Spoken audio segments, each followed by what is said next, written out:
What's up, YouTube? Capital G here, bringing back a segment on this channel I have not done in quite some time, and that is Boomer Bust. If you guys don't know what Boomer Bust is, because maybe you're new, and you don't even have to be new, to be honest. I haven't done Boomer Bust in over a year. It's basically a segment where I break down a new archetype, whether that archetype is about to be released or whether it was just recently released, and I try and break the archetype down. I talk about what the archetype is good at, what it isn't good at, what it's good for, what some of the matchups are, and then I try to talk about how competitive I believe the archetype will ultimately be, and more or less give the archetype a grade. But I do believe that it's important to kind of grade based on the expectations, because I don't think that it's fair if an archetype is just bad and we think it's going to be bad and it ends up being bad for me to be like, oh, it's a flop, because there are just archetypes in Yu-Gi-Oh that are ultimately going to be bad. So what exactly are the weather painters? That is probably what a lot of people are asking if you're not super familiar with this archetype.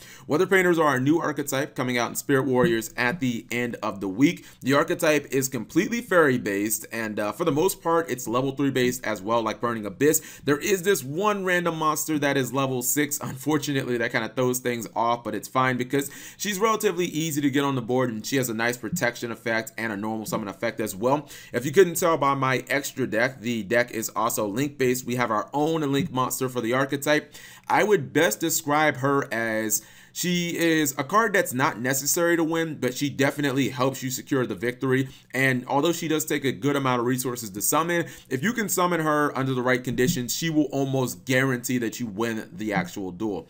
The weather painters are column based, and they're column based in a little bit of a strange way, right? Because their spells and traps make them column based.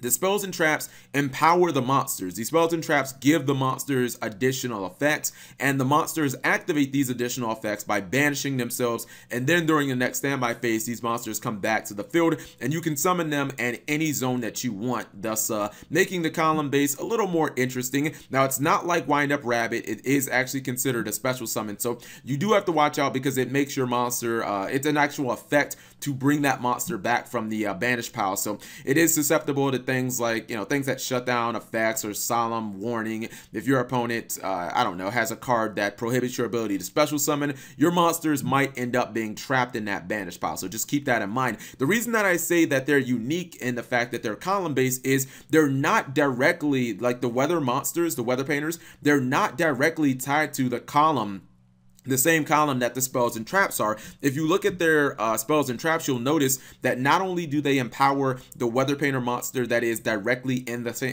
same column as them, but one's adjacent as well. For instance, you guys know how we have 5 columns in Yu-Gi-Oh! If you place any of the weather painter cards, the weather painter spells and traps, in the middle column, not only do you get that column as well, but the left and the right. So the inner columns, in addition to that, will also get effects. This is really cool because it means that the weather painter cards can kind of work for multiple monsters can work off the same spell or trap, which is really awesome, because I believe that the only spell or trap that is a hard once per turn is this one right here, the Snow Weather Canvas. This is a card that essentially lets you plus every single turn. It straddles for the entire deck. Now, the interesting thing about them is you can only control 1 copy of each of their spells and traps. So that's why they have so many different ones, and none of these effects feel completely overpowered, but when you stack them up over the course of a turn, they all end up feeling pretty useful.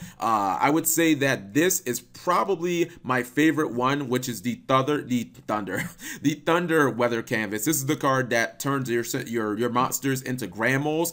This is super useful, obviously, with the kaijus, because you give your opponent a kaiju, you take out their sleeper or their master plan or their deco talker or something like that, then you just take any of your weather painter monsters, and it's before damage calculation. So even something like Snowy, who only has 0 attack, which you don't generally keep her in attack mode all that often, she can ram into a kaiju, she can bounce it to your hand, and then you can kaiju your opponent again, and if they're dumb enough to attack, you just bounce the kaiju at the same time.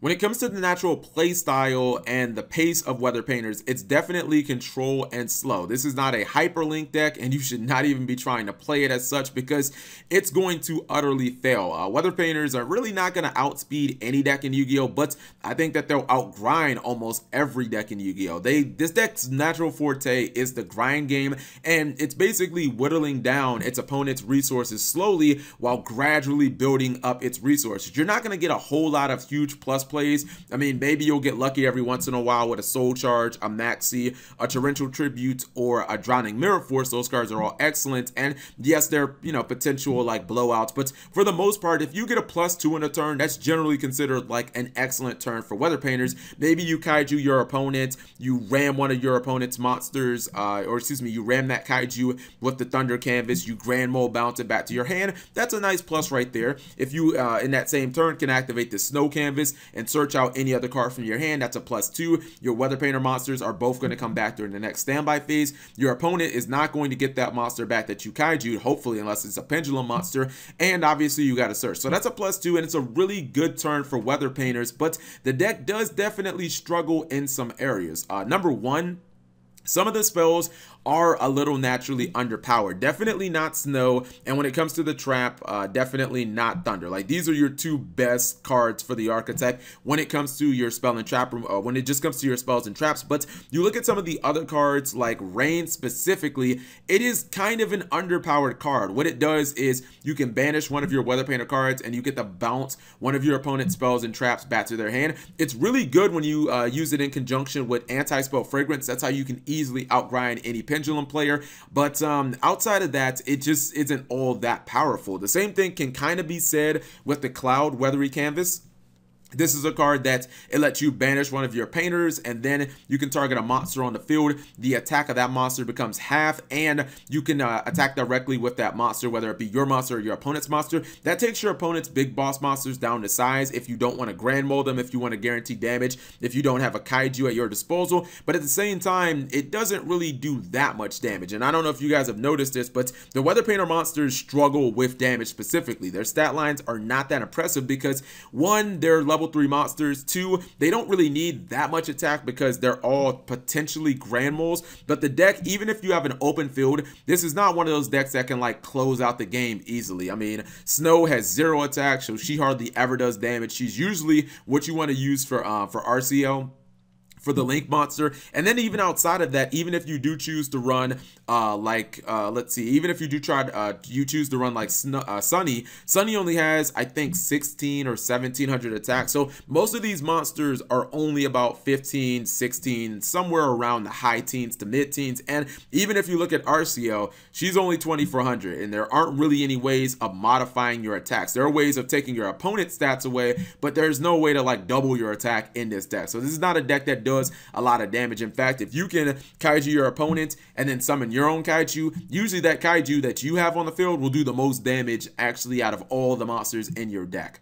So an important thing to note about the Weather Painters is this deck only has one natural form of card negation, and that is RCL. You're looking at her. She is the Link monster, and she turns all the Weather Painter monsters that she points to into walking Infernity barriers, which is utterly ridiculous. If you get her on the field and she survives for longer than a turn, you're almost certainly going to win the duel, because if you have like 3 cards linked with her, she has 3 Infernity barriers that are attached to her. Your opponent's not going to be able to get rid of those and her at the same time. Keep in mind that if your opponent does use an inherent special summon, she can also tribute herself to get rid of that special summon as well. So it's not just the monsters that she points to that are threats to your opponent, but she is a threat as well. The thing about Weather Painters is the deck doesn't lose to, it doesn't lose the monster removal. The deck loses to spell and trap removal, because the spells and traps are what empower your monsters and give them additional effects. Let's say your opponent was to use something like Regeki or Dark Hole.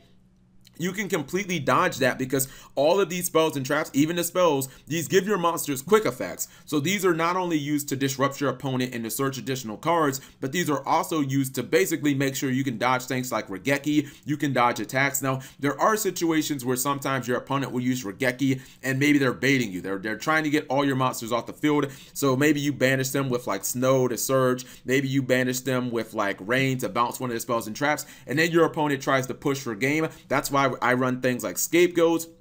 and why Drowning Mirror Force is so good in this deck, because a lot of times you won't have monsters on the board, so your opponent tries to attack you directly, you Drowning Mirror Force them, just completely clean them out, or you can just stall for a turn with something like Scapegoat, which also can obviously be used for like proactive link plays as well. The deck's Achilles heel is really the fact that it doesn't have easier spell and trap negation. Something like Evenly Matched gives me nightmares every time I play this deck, because Weather Painters, for you to be secure and for you to really grind your opponent, you have to commit a lot of resources to the board. This is something like Pendulum Magicians or Paleozoic. This is not a deck that can keep a bunch of cards in its hand. Yes, you can only control each, or you can only control one of the Weather Canvas cards, but you generally want to have one of like every single one of them on the field, so you have all of your bases covered. And also, the deck has a tendency of not being able to really answer if its opponent pops off like turn one. I mean, yes, you see that I don't run Regeki or Dark Hole. You can obviously run those cards.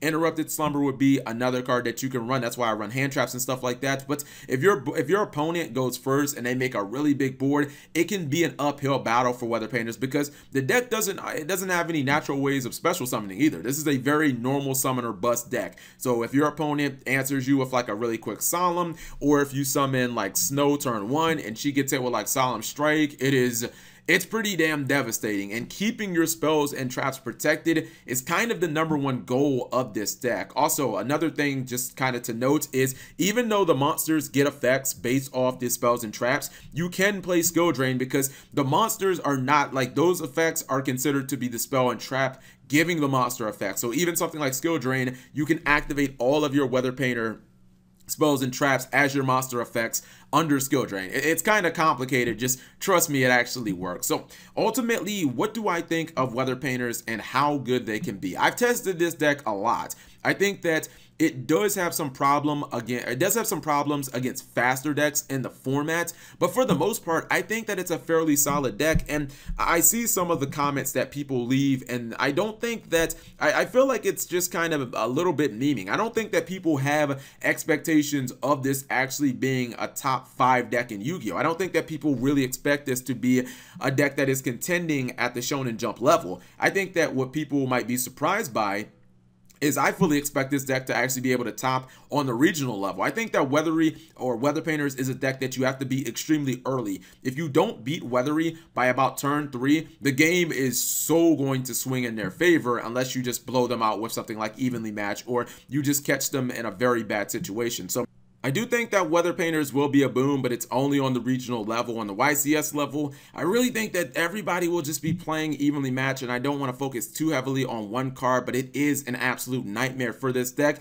And there are some early problems with this deck. The early game is the hardest thing for Weather Painters to actually get through if it's not going first. And I just think that the consistency will eventually just catch up with the deck. Like, I'm not sure that Weather Painters can draw consistently for, you know, an 11+ round event. So you guys let me know what you think. This is my preliminary build. We'll see the prices on the cards when they come out, because I probably will do a deck profile and actually explain thoroughly why I run the things that I do and why the other cards I don't run them, etc., etc. You guys leave it in the comment section below if you think that I'm right, if you think that they're a boom or a bust. Thank you guys for watching. As always, subscribe if you have not already, and turn on those notifications for daily videos.